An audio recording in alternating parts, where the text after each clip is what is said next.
Everyone, कैसे आप सभी। उम्मीद होगा कि आप अच्छे हैं, स्वस्थ हैं और मस्त हैं। तो आपका प्यारा सा यूट्यूब चैनल आर्नेस सक्सेस पॉइंट पर आप सभी का स्वागत है।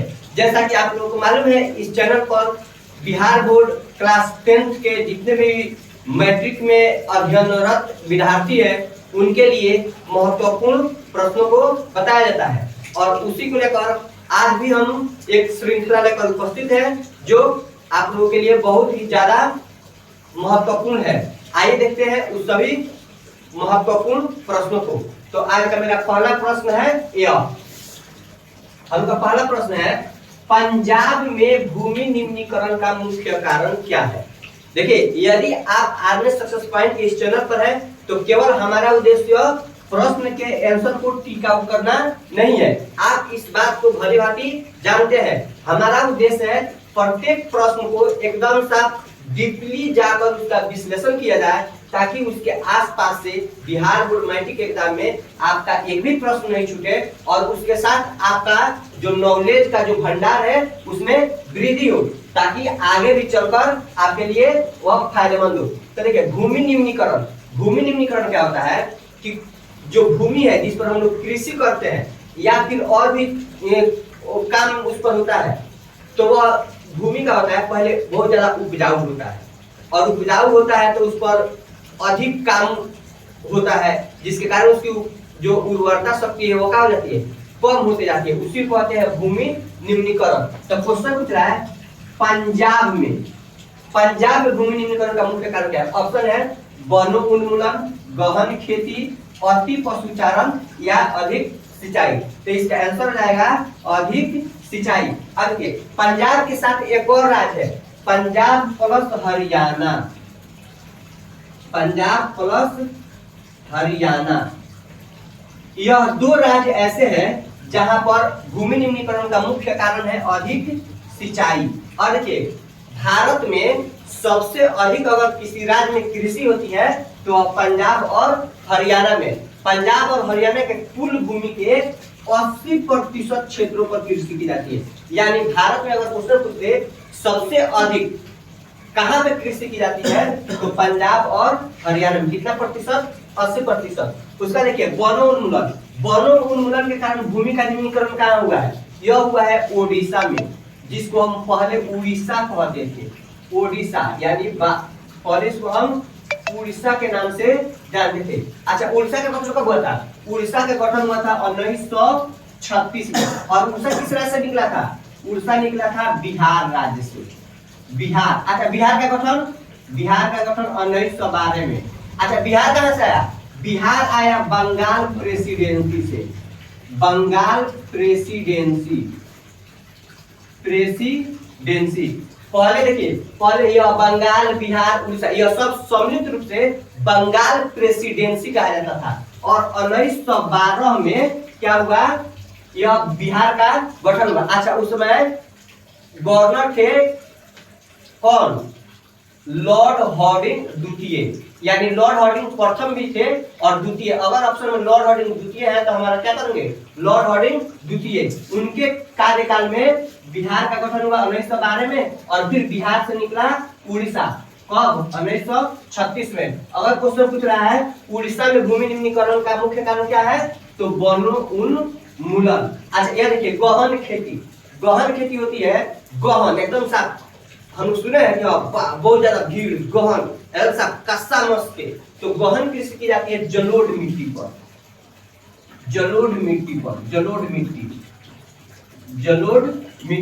क्वेश्चन पूछे बताइए, गहन कृषि किस मिट्टी पर होती है तो जलोढ़ मिट्टी। और यह जलोढ़ मिट्टी जो है भारत में सबसे ज्यादा फैली हुई मिट्टी है और यह सबसे ज्यादा उपजाऊ होती है।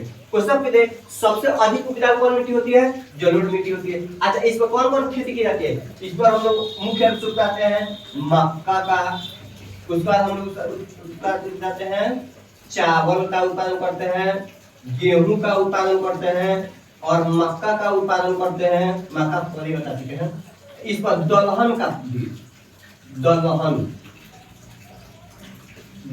इतना इसमें फसल का उत्पादन किया जाता है। किस मिट्टी पर? जलोढ़ मिट्टी पर। और यह भारत में फैली हुई सबसे अधिक मिट्टी है और इसको इस पर कौन खेती की जाती है? गहन खेती की जाती है। और अति पशुचारण, अति पशुचारण यानी पशुओं का सबसे अधिक चारण से भूमि निम्नीकरण हुआ है, तो यह हुआ है गुजरात में, राजस्थान में, महाराष्ट्र में। महाराष्ट्र में यह जो राज्य है यहाँ पर अति पशुचारण से भूमि का निम्नीकरण हुआ है। उम्मीद होगा कि आप इतने बातों को समझ चुके हैं। यह जो बात है यह आपके लिए यह एक्स्ट्रा है, एक्स्ट्रा पॉइंट है, उसको आप इग्नोर करते हैं। लेकिन इस बात आपके लिए जो मैट्रिक का एग्जाम देने वाले विद्यार्थी है उनके लिए बहुत ही ज्यादा जरूरी है कि पंजाब में भूमि निम्नीकरण का मुख्य कारण क्या है? आंसर है अधिक सिंचाई। यदि वनोन्मूलन के कारण वनोन्मूलन कारण भूमि निम्नीकरण कहाँ हुआ है? उड़ीसा में। गहन खेती कहाँ की जाती है? जलोढ़ मिट्टी। अति पशुचारण कहाँ हुई है? गुजरात, राजस्थान, महाराष्ट्र। और अधिक सिंचाई पंजाब और हरियाणा। पंजाब और हरियाणा में भारत की सबसे ज्यादा कृषि की जाती है। कितना प्रतिशत भूमि पर? 80%। उम्मीद है कि बातें आप लोगों को समझ में आ गई। आइए देखते हैं क्वेश्चन नंबर 2। हमका प्रश्न नंबर 2 है, सोपानी कृषि किस राज्य में प्रचलित है? यानी देखिए सभी राज्यों में अलग अलग प्रकार की कृषि की जाती है, तो उसी में है सोपानी कृषि। तो इसका आंसर हो जाएगा उत्तराखंड में। उत्तराखंड में कौन कृषि प्रचलित है? सोपानी कृषि। अच्छा, अभी हम लोग पीछे वाला प्रश्न देखे हैं कि भारत में हरियाणा और पंजाब के कुल भूमि के कितना प्रतिशत क्षेत्र पर कृषि की जाती है? 80% क्षेत्र पर कृषि की जाती है। यह क्वेश्चन में कुछ ज्यादा कुछ खास नहीं है, इसमें पहले ही बता चुके हैं। आइए देखते हैं प्रश्न नंबर 3। हमका प्रश्न नंबर 3 है, मरुस्थलीय मृदा का विस्तार निम्न में से कहाँ है? अब यह मरुस्थलीय मृदा भारत में मुख्य रूप से मिट्टी का प्रकार जो मृदा है, यह मृदा यानी हम लोग इसको मिट्टी भी कहते हैं, तो भारत में मुख्य रूप से 6 प्रकार की मिट्टी पाई जाती है। भारत में मुख्य रूप से 6 प्रकार की मिट्टी पाई जाती है और उस 6 प्रकार में सबसे ज्यादा जो उपजाऊ मिट्टी होती है वह होती है जलोढ़ मिट्टी, और उसी में है एक मरुस्थलीय मिट्टी, यानी मरुस्थलीय मिट्टी कहिए या मृदा कहिए। तो इसका विस्तार सबसे ज्यादा किस राज्य में है? तो इसका आंसर हो जाएगा हमारा क्या? उत्तर प्रदेश, राजस्थान, कर्नाटक या महाराष्ट्र। तो इसका आंसर हो जाएगा राजस्थान में मरुस्थलीय मृदा का विस्तार सबसे अधिक है। अच्छा, अगर उत्तर प्रदेश में पूछे तो उत्तर प्रदेश, बिहार, पश्चिम बंगाल, इस सब राज्य में जलोढ़ मिट्टी का विस्तार बहुत ज्यादा है। जलोढ़ मिट्टी का विस्तार, जलोढ़ मिट्टी का विस्तार बहुत अधिक है। उसका महाराष्ट्र में जो है काली मिट्टी का विस्तार। यह प्रश्न पूछा गया है बिहार बोर्ड 2010 के एग्जाम में कि बताइए काली मिट्टी का विस्तार सबसे ज्यादा किस राज्य में है? तो किस राज्य में है? महाराष्ट्र में। और मरुस्थलीय मिट्टी का विस्तार सबसे ज्यादा कहाँ है? राजस्थान में। यह जो काली मिट्टी है इस पर सबसे अधिक खेती की जाती है कपास की। तो क्वेश्चन पूछता है कि काली मिट्टी किस फसल के लिए उपयुक्त है? तो होगा कपास। आइए देखते हैं क्वेश्चन नंबर 4। हम लोग का प्रश्न नंबर 4 है, मेढक के प्रजनन को नष्ट करने वाला रसायन कौन है? ऑप्शन दिया है बेंजीन, यूरिया, एंड्रिन या फास्फोरस। तो इसका आंसर हो जाएगा एंड्रिन। एंड्रिन जो है वह मेढक के प्रजनन को क्या कर सकता है? नष्ट कर देता है। जिसके कारण क्या होता है कि मेढक जो होता है खेत में जो छोटे छोटे कीड़े होते हैं उसको क्या कर देता है? वह बर्बाद कर देता है। और हम जानते हैं कि जो केचुआ होता है या फिर जो छोटे कीड़े होते हैं या फिर जो फसल में का जो छोटा छोटा पार्ट होता है वह गल कर सड़ कर उसमें क्या बनता है? ह्यूमस बनाता है, जिससे मिट्टी क्या होती है? उपजाऊ होती है। और इसीलिए मेढक को नष्ट करने के लिए किसका प्रयोग किया जाता है? एंड्रिन का प्रयोग किया जाता है। अच्छा, यह बेंजीन का सूत्र क्या होता है? C6H6, यानी कार्बन का 6 परमाणु और हाइड्रोजन का 6 परमाणु। और यूरिया का सूत्र होता है N2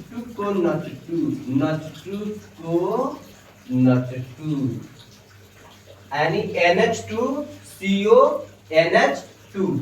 या इसको हम एक और तरीका से लिख सकते हैं, इसको हम लिख सकते हैं कौन तू है? बताएगा कौन है तू?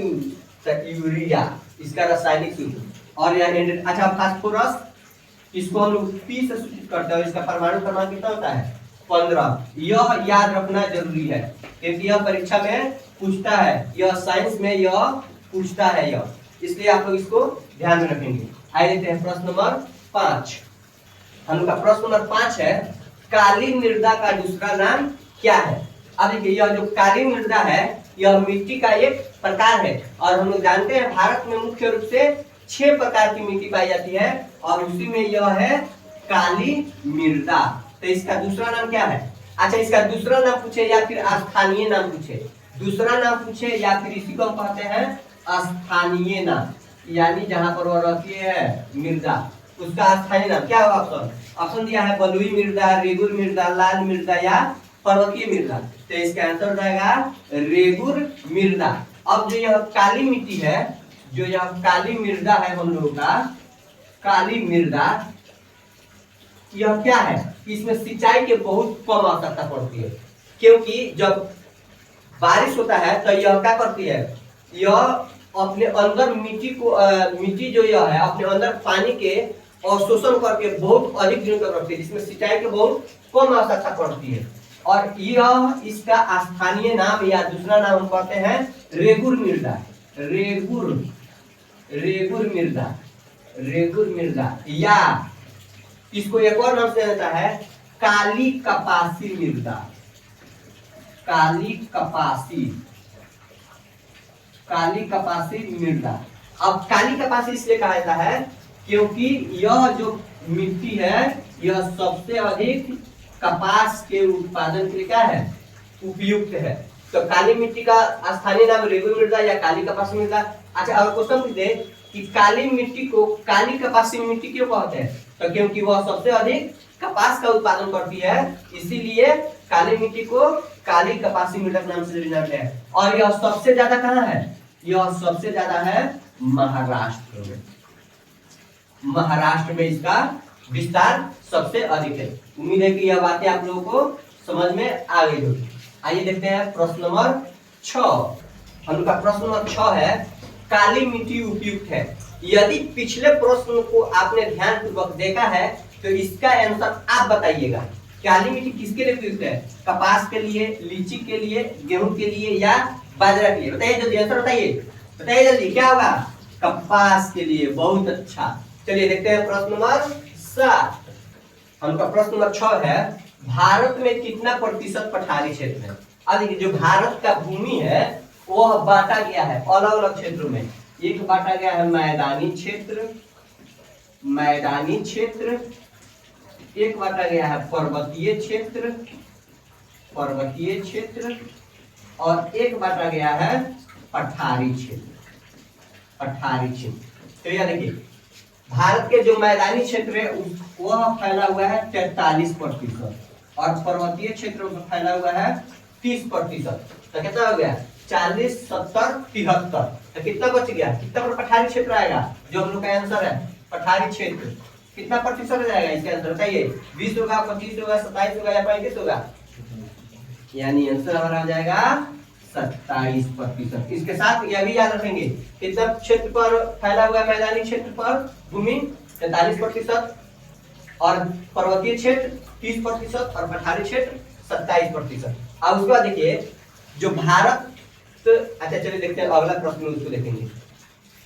अगला प्रश्न है, पशुधन में अग्रणी देश है, यानी जो पशु के मामले में कौन देश सबसे आगे है, ब्राजील है, भारत है, अमेरिका है कि रूस है। तो यह हो जाएगा कौन, भारत। हमारा भारत, सबसे प्यारा भारत किसके लिए सबसे आगे है, पशुधन में सबसे आगे है। आगे तक पशुधन में है, लेकिन यह बहुत बड़ी विडंबना है कि पशुधन में आगे होते हुए भी भारत के अर्थव्यवस्था में इसका जो योगदान है बहुत ही कम है, एकदम सा बहुत ही कम है, उसका हम जिक्र नहीं कर सकते हैं, इतना कम है। तो उसका कारण क्या है, यह आपसे पूछेगा कि बताइए पशुधन में भारत जो है आगे रहते हुए भी अर्थव्यवस्था में इसका योगदान बहुत कम है। तो इसका कारण है कि भारत में चारागाह के लिए भूमि ही नहीं है। अब जब चारागाह के लिए भूमि ही नहीं है तो पशु आशा से अच्छा से चरेगा नहीं तो दूध देगा कहां से। और उसके साथ हमारे क्षेत्र में बिजली का उचित व्यवस्था नहीं है, और क्या चीज, अच्छे नस्ल का पशु नहीं है जो अधिक दूध दे। एक गाय रखिए 55 लीटर दूध दे, 2 गाय रखिए 110 लीटर, कम से कम 100 लीटर दूध दे, और इस प्रकार आमदनी बढ़े। लेकिन अच्छे नस्ल का जानवर नहीं होने के कारण, चारागाह का कमी होने के कारण यह पशुधन में क्या है, पशुधन में अग्रणी होते हुए भी अर्थव्यवस्था में इसका योगदान एकदम बहुत ही कम है। और चारागाह जो है, चारागाह यह पूरा भारत में मात्र 4% भूमि है। चारागाह के लिए बताइए कि भारत में पूरा 4%, और पूरा भारत में अवकार्य कृषि योग्य भूमि कितना है, कृषि योग्य, कृषि करने के लायक कृषि योग्य भूमि जिस पर हम लोग कृषि कर सकते हैं तो वह है 54%।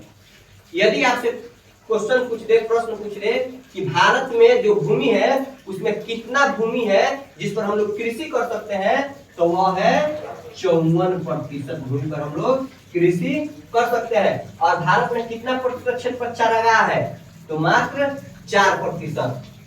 चलिए देखते हैं प्रश्न नंबर 9। हम लोग का अगला प्रश्न है, राष्ट्रीय वन नीति कब बना। अब देखिए, जो वन है वह सबसे ज्यादा जरूरी है, क्योंकि हम लोग जानते हैं जो हरा पेड़ पौधा है वही हम लोग के लिए ऑक्सीजन प्रदान करता है, और वन ही है जो पर्यावरण को संतुलित करता है या फिर स्वच्छ बनाए रखता है। तो इसके लिए एक नीति बना, एक नियम बना, और वह हुआ 1952 में। राष्ट्रीय वन नीति कब बना, 1952 में। पूरा विश्व में कहा देखिए कि पेड़ पौधों की अंधाधुंध कटाई जारी है।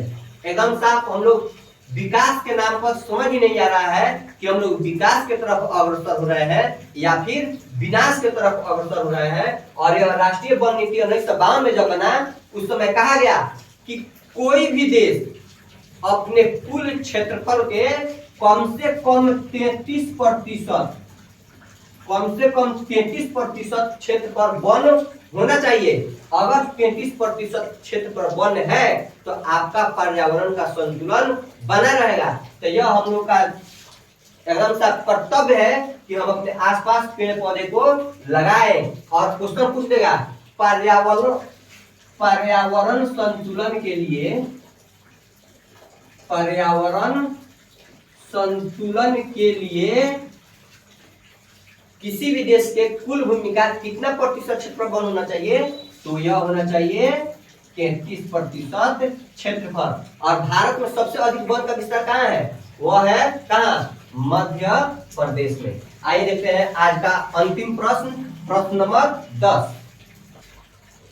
देखिए हम लोग का आज का अंतिम प्रश्न है, पर्यावरण संरक्षण हेतु पहला विश्व शिखर सम्मेलन कहाँ हुआ था। अब देखिए यह पर्यावरण संरक्षण के लिए अभी हम लोग प्रश्न में देखे हैं कि किसी भी देश के पर्यावरण संतुलन बनाए रखने के लिए उसके कुल भूमि के 33% क्षेत्र पर वन का विस्तार जरूरी है। तो कह रहा है कि उसी को लेकर पर्यावरण संरक्षण को लेकर कहां पर पहला विश्व शिखर सम्मेलन हुआ था। विश्व शिखर सम्मेलन कहां हुआ था, तो यह हुआ था, ऑप्शन दिया है स्टॉकहोम, न्यूयॉर्क, मॉस्को या पेरिस। तो इसका आंसर हो जाएगा स्टॉकहोम में। और यह पर्यावरण संरक्षण को लेकर पहला विश्व शिखर सम्मेलन स्टॉकहोम में कब हुआ था, 1972 ईस्वी में।